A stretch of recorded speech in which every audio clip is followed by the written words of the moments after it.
Hey everybody, I'm back with another video. Today I'm going to be talking about e-girls, specifically the reasons why I am no longer an e-girl. But I think it's an important subject to talk about. You know that song, "E-girls are ruining my life"? I think everybody thought it was some kind of ironic statement, but arguably e-girl culture is ruining elements of people's lives. And I'm going to talk about why. Since I used to be one, I feel like it's my responsibility to call out this behavior and take accountability for enabling this culture myself and being an active negative contributor without knowing the very real world implications, detriments, and consequences that such actions can have, and how it hurts women and men collectively for different reasons.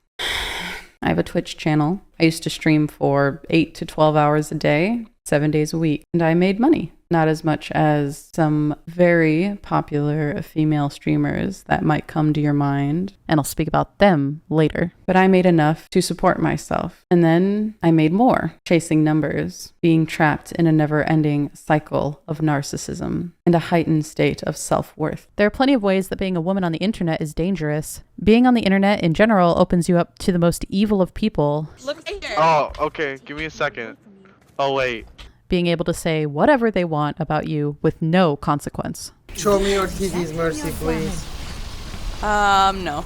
But it has physical dangers too. I used to have a P.O. box so people could send me gifts. I saw a lot of popular YouTubers and streamers doing that. People wanted to send me things. I let it happen. Someone I knew from my stream moved across the country to my city so he could be closer to me. This didn't terrify me. The culture of Twitch makes you want to tear down boundaries. The thing about streaming is that it's so personal. People want to know everything about you. What'd you have for dinner? What are you doing this holiday? What are you doing this weekend? Where are you from? I was putting myself in danger by just having a P.O. box with my zip code, and I had no idea. This pseudo-parasocial relationship between someone on a screen and someone in a chat can turn into obsession very quickly. I once had a supporter that would sell his plasma to be able to tier 3 sub. And though I told him that that's unnecessary and not to do that, I couldn't stop him and I wasn't going to refund that sub. This was my full-time job. It was how I supported myself and my mother and my pets at the time. The longer you are a persona on the internet, the faster you disconnect from the real world and your true sense of self. Your life becomes a show for the masses, for your customers, your consumers. Your job is to keep them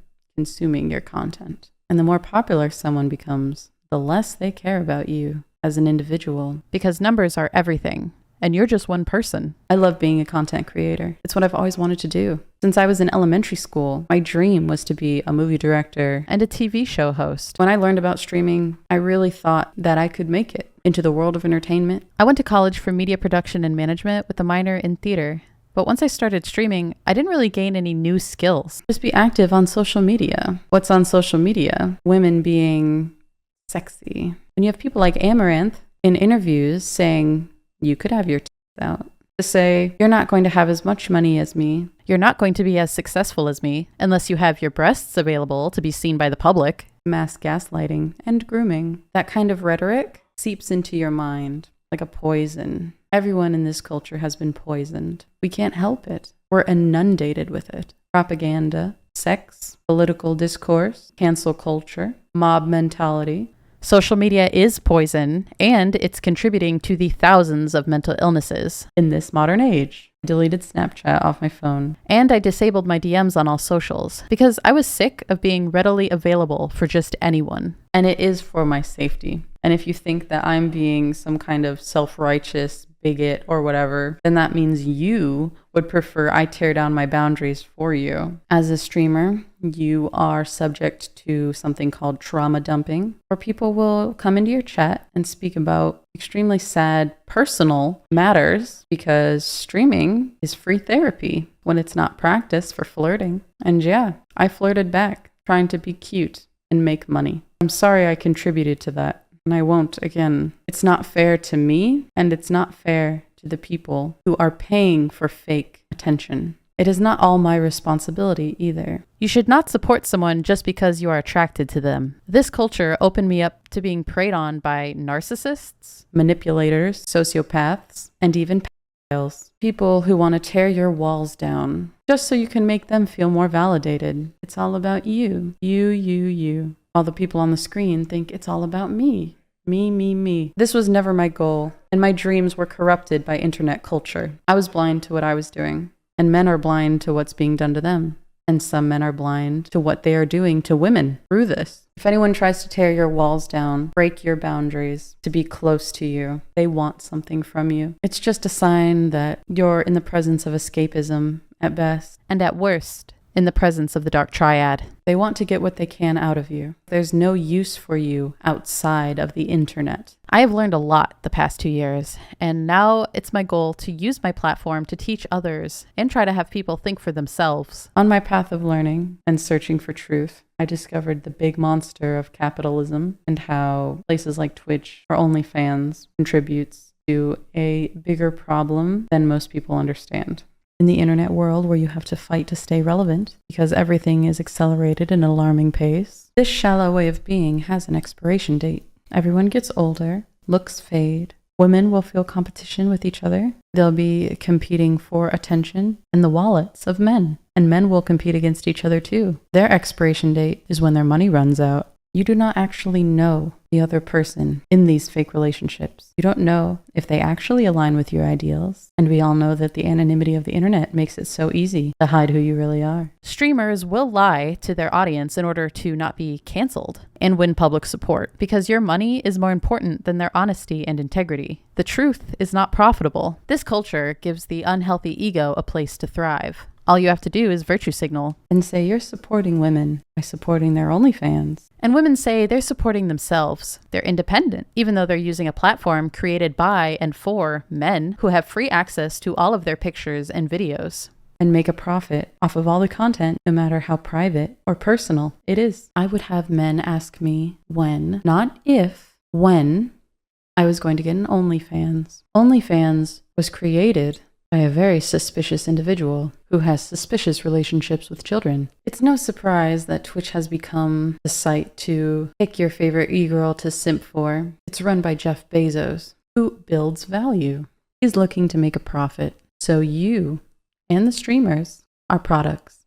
And maybe you're having some cognitive dissonance. The narrative that this is mentally healthy or safe for men and women, or that somehow this will make men respect women more in the long run. This doesn't act towards respecting women because women who do not involve themselves with such activities still get seen as the same and are expected to participate.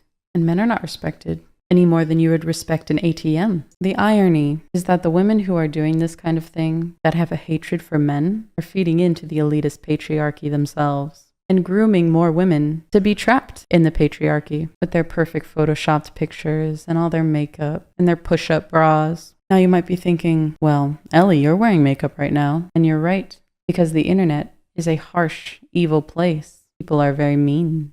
I feel like I have to wear makeup, present myself in a certain way to even be listened to. Consider it my war paint. I once heard that porn stars are becoming Twitch streamers and Twitch streamers are becoming porn stars. I don't remember who told me that, but I still remember it to this day. Do you agree? Leave your comments down below. Remember to like this video or dislike it. The algorithm doesn't care if you disagree with me or not. And you can present the argument well. The people that are viewing streamers like Amaranth aren't your audience. Well, if places like Twitch are promoting streams like that on their front page, it is a representation of women on the platform. And there's no way for you nor I to know whether a viewer comes right from doing whatever they do while watching streams like that onto my stream in just a click of a button. Are you arguing that our human brains can differentiate something so quickly between me and the last streamer that they watched? Because to a random observer, I'm just a girl on a screen. You can even pick your type.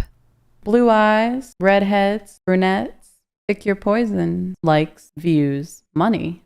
It's addicting. It teaches people that everyone has a price. Sad, lonely men spend thousands of dollars on women on the internet to have some kind of connection with them. Sexual gratification or validation. To take advantage of that for profit is shameful. I won't contribute to that. If you want to be in a symbiotic relationship with someone where you both mutually consent that you are using each other, then that means you are admitting that human interactions have now been degraded to transactions. I have seen what this culture creates. It creates monsters. I was a monster, obsessed with views, obsessed with myself. Meanwhile, narcissism was just to hide this deep sense of inadequacy. Something fell off because I wasn't really contributing anything substantial to society by doing that.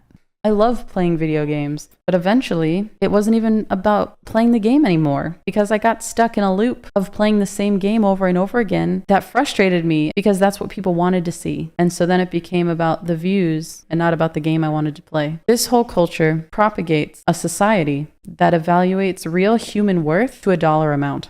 An ever-changing, arbitrary sense of value that shifts with inflation, just like the meat you buy at a grocery store. Except instead of sustenance, you get a momentary hit of dopamine. At the expense of real time, you have spent working to make that money when you should be using that money to invest in yourself. Of course, people aren't going to like what I say. And of course, I have lost all my financial support. And I know that there are people out there that feel trapped in this game. Everyone feels like they have to side hustle these days. So I'm not trying to say that I hate you or anything for having an Onlyfans, but it's important to know the implications of what you're doing. Don't shoot the messenger. I'm tired. I'm tired of living in delusions and lies. I'm tired of contributing to a society that's hurting people, that's destroying their mental capacity. I will get hatred spewed at me from every direction from people that I've known for years because I'm trying to be honest. I and many other women in my generation have been groomed by music, media, the news. Doublethink throughout our society, trying to say net negatives are positives, to conform to a narrative that serves no one. Except for those already in power. I'm not afraid anymore to speak my mind.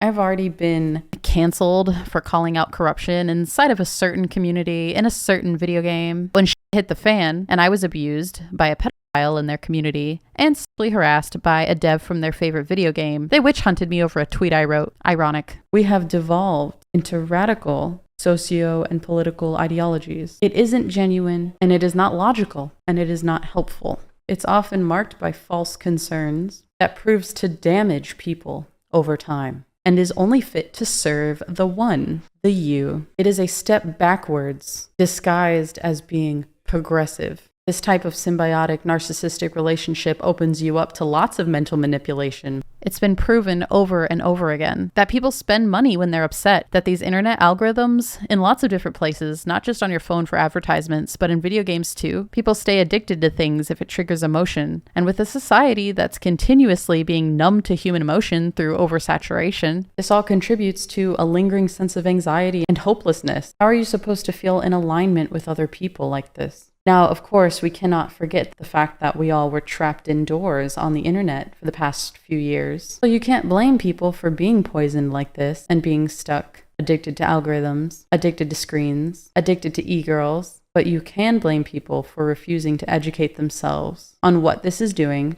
to real human relationships and ignoring the real world implications that come from social media and the propagandist poison we have been ingesting for years, that people on the internet actively contribute to, propagate, and encourage for a profit. And I expect people to gaslight me about this just because I'm trying to call this out. Or maybe some of you can sense the corruption. And if we keep being afraid to talk about this corrosion of society, we will continue to be sucked into illusions and flow further away from real solutions. And I get it. Humans are social creatures, but that need for social interaction has been manipulated and monetized. And I understand why someone would do it. It's in order to avoid pain and gain a reward in this society that breaks you down, where you work so hard for almost nothing compared to these big streamer millionaires who make so much money off of the people that work difficult 9-to-5s. At a certain point, you lose touch with reality